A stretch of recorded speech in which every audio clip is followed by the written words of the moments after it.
अस्सलाम वालेकुम। जो इनकम्प्लीट रिकॉर्ड है उसका सिलसिला भी जारी है। तो उसमें आज हम बड़ा इम्पोर्टेंट चीज़ कर रहे हैं। इसमें ये होता है कि आपको ना वो कहता है जी कि एक होता है जीपी रेशो। याद रखें, जीपी रेशो का मतलब है ग्रॉस प्रॉफिट रेशो। और ग्रॉस प्रॉफिट रेशो जो है ये आप जानते हैं कि ग्रॉस प्रॉफिट कैसे निकलता है। ग्रॉस प्रॉफिट निकलता है sales revenue minus cost of sale. तो ये जीपी आ जाता है।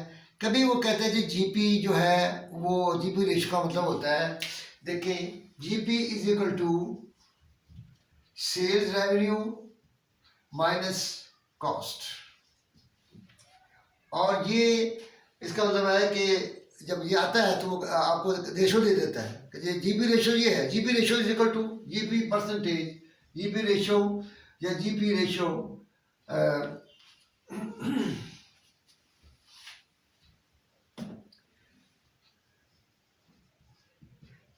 Gross profit divided by sale into 100। इसका मतलब ये कि परसेंटेज आ जाएगी।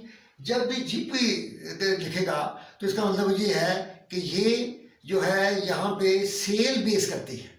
तो इसको निकालने के लिए क्या तरीका है, वो ये है कि आप लिखेंगे यहाँ सेल, कॉस्ट और जीपी। आप लिखेंगे, फर्ज करें अब ये है, ये सेल है 100 और ये है 75, तो ये 25 आ जाएगा। ठीक है जी। अब आपको सवाल किस तरीके से आता है? सवाल इस तरीके से आएगा कि वो कहेगा जी ये इन तीन चीज़ों में से एक की अमाउंट बताएगा और जीपी रेशो बताएगा। और जीपी रेशो बताएगा, आपने उससे बाकी जो चीज़ें हैं ग्रॉस प्रॉफिट और कॉस्ट निकाल सकते हैं। आपको जीपी रेशो बताएगा तो फिर आप निकाल सकते हैं। ठीक है। अब आपके सामने मैं छोटा सा सवाल रखता हूँ कि वो आप तो इसलिए उसके स्टेटमेंट की जरूरत नहीं है, तो मैं, लेकिन ये याद रखना, GP ratio is equal to GP oblique sales into. इसके बाद क्वेश्चन है कि sale is equal to 8,000 rupees. ठीक है जी। Sale is 8,000 rupees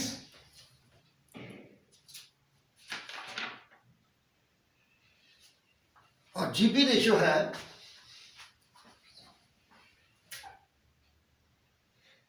gross profit percentage. Gross profit percentage is equal to 25%। जब ये लिखा जाएगा या gross margin,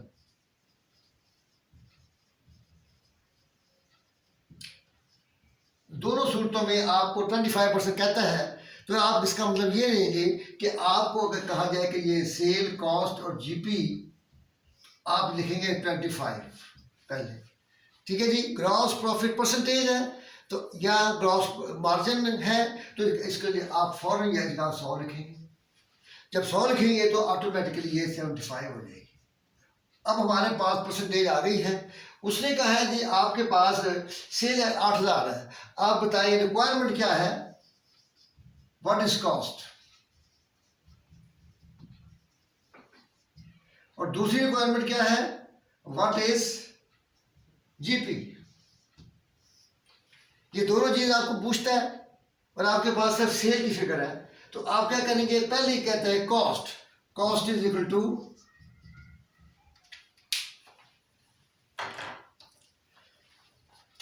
cost is equal to amount किसकी दी हुई है, यहां पे आप वो लिखेंगे सेल्स अमाउंट,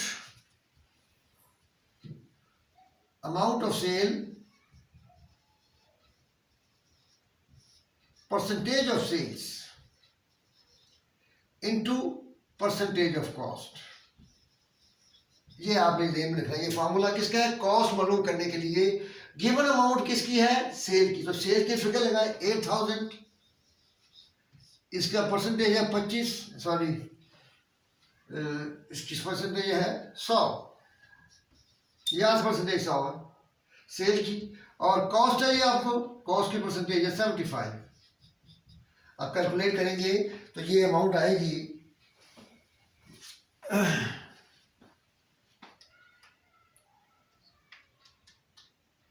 6,000, ये आपकी कॉस्ट आ गई। आप देखें कि कॉस्ट 6,000 ही बनेगी। इसको हम बाद में प्रूफ करेंगे। इसके बाद वो कहता है जीपी, जीपी मालूम करें। दूसरे में कहता है जीपी मालूम करें। आप फिर आपके पास 8,000 है, 8,000 और 100, यानी कि यहां पे फॉर्मूला क्या होगा, amount of sale divide by percentage of sale multiplied percentage of GP. ठीक है जी। तो ये परसेंटेज ऑफ जीपी आप निकालना है, तो हम इसी फार्मूले को फिट कर देंगे। तो क्या होगा कि अमाउंट ऑफ सेल 8,000 ही है और जीपी 100 है, ये 25 है, तो ये ऑटोमेटिकली 2,000 आ जाएगा। ये कैलकुलेट भी कर ले, मेरा ख्याल है यही आएगा। तो लो जी, ये दिमाग चीज़ें हमने हल कर ली हैं। तो ये कब है, जब जीपी परसेंटेज दी हो या ग्रॉस मार्जिन दिया हो, तो आपने इसको इस तरीके से हल करना है। जो चीज़ वो पूछता है वो बता दें आप, और यहाँ हम इसको प्रूव कर सकते हैं कि ये सेल कितनी है 8,000, कॉस्ट कितनी है 6,000 और 2,000 ग्रॉस प्रॉफिट आ रहा है। ये हमारा कैलकुलेशन इसके ऊपर बेस करती है। हमने प्रूव कर दिया है इसके इस तरीके से कि ये है, ये आपके सामने मैंने लिखा है। इसको याद रखिए, ये किस पे बेस कर रहा है सारा क्वेश्चन। सवाल यही मैं लूँगा और इसको थोड़ा सा चेंज करूँगा और उस पर कहेंगे मार्कअप। क्या कहेंगे, जीपी और मार्कअप। इसके अल्फाज से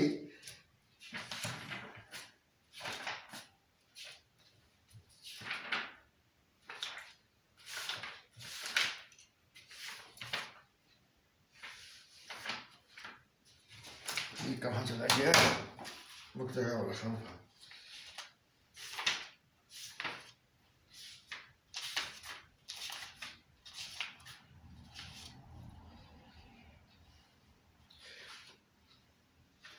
मार्कअप परसेंटेज क्या आएगा, अब ये है मार्कअप परसेंटेज।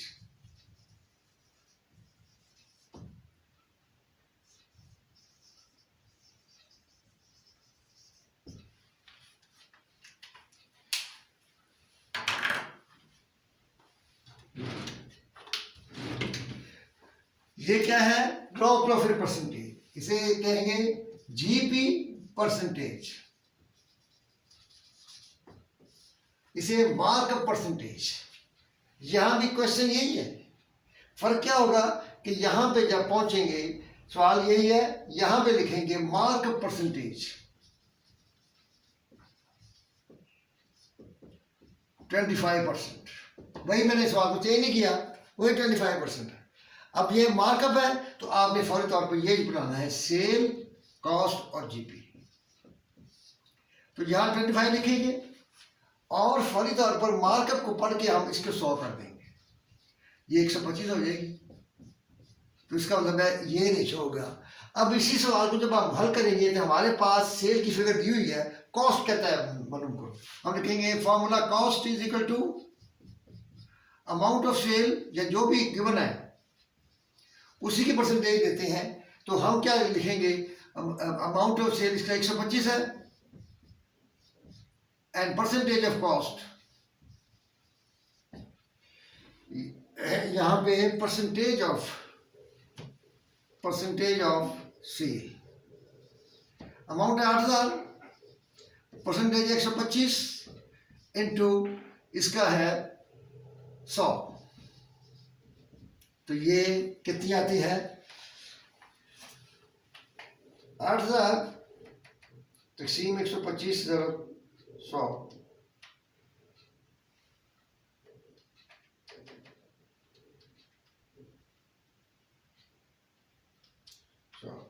6,400।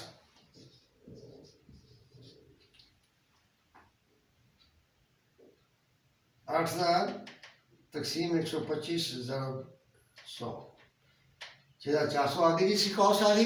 इसका मतलब है इस तरह में कॉस्ट निकलेगी। और जीपी निकालना हो तो अमाउंट ऑफ सेल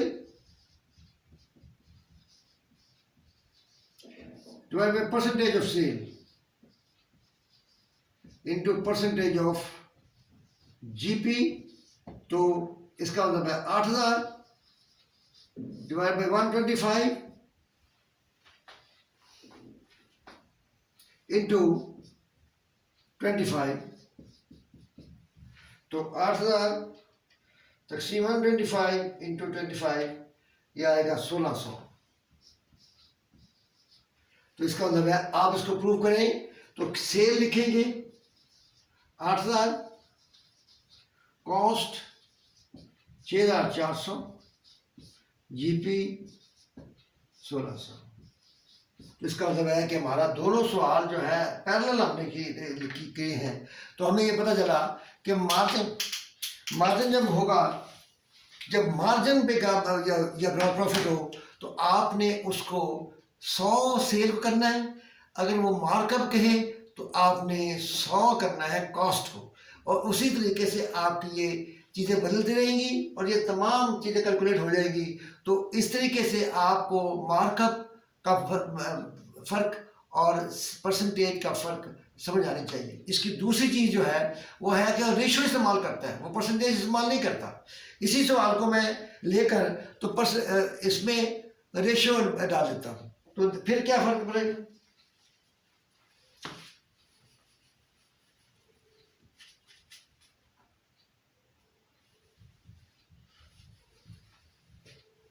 पहले हम जीपी रेशियो करते हैं,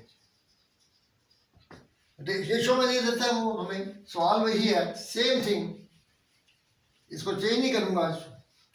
वो कहता है जी आपका जो ग्रॉस प्रॉफिट है, ग्रॉस जीपी रेशियो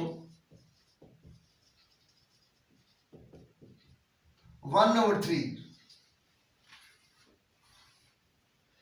1/3 है।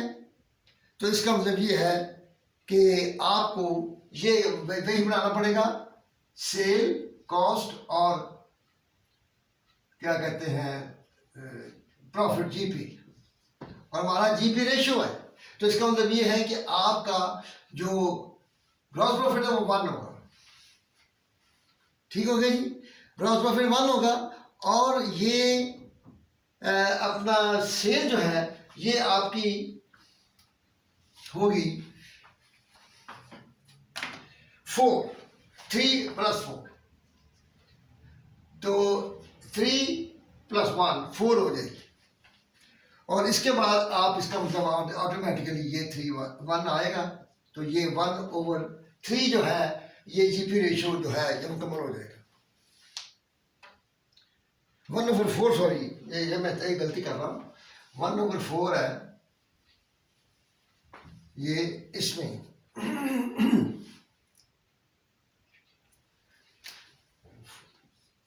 1, 4 और 3 ये हमारा हल हो रहा है। इसका 8000 अब हमारी सेल थी, हमने कॉस्ट निकालनी, तो हम क्या करेंगे कि cost is equal to ratio of sale divided by ratio amount of cell.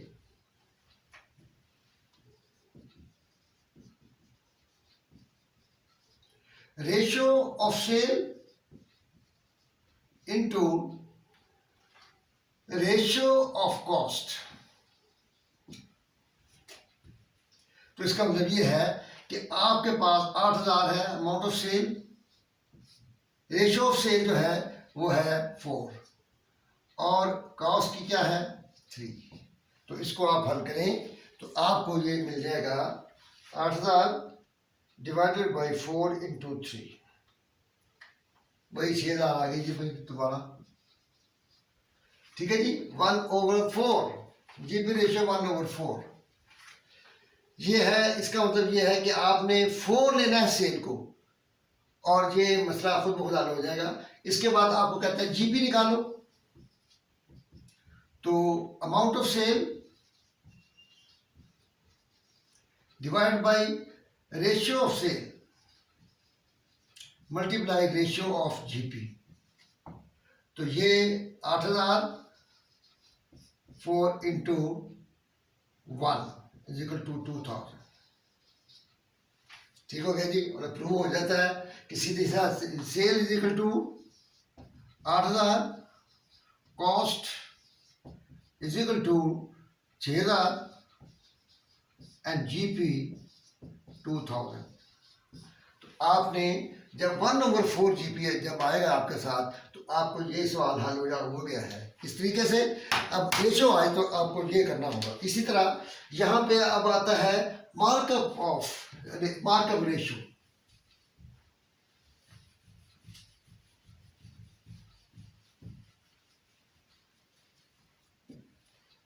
Markup ratio जब आती है तो आपने क्या करना, वो कहते हैं अब वो तमाम वही डाटा मैं इस्तेमाल कर रहा हूँ कि 1/3 मार्कअप रेशो 1/3। तो आप क्या करेंगे, सेल कॉस्ट और जीपी। इसका मतलब ये है कि ये 1 है और ये वही बात 3 कॉस्ट होगी और 4 ये होगी। तो हमारा सवाल जो है मार्कअप के मुताबिक हल होगा। ठीक है जी, क्योंकि यहाँ पे उसने कॉस्ट शो की है तो हमने 1/3 कर दी, 1/4 की बजाय 1/3। तो 3 जो है मार्कअप होगा तो कॉस्ट होगी, जीपी रेशो होगा तो ये सेल होगी। तो इस तरीके से आपका सवाल जो है इसी तरह मेरा हल हो जाएगा। और आपको क्या चाहिए, मिसाल के तौर पर इसमें हल करने में ये वही चीज़ दोबारा आ रही है कि आपने कॉस्ट निकालनी है।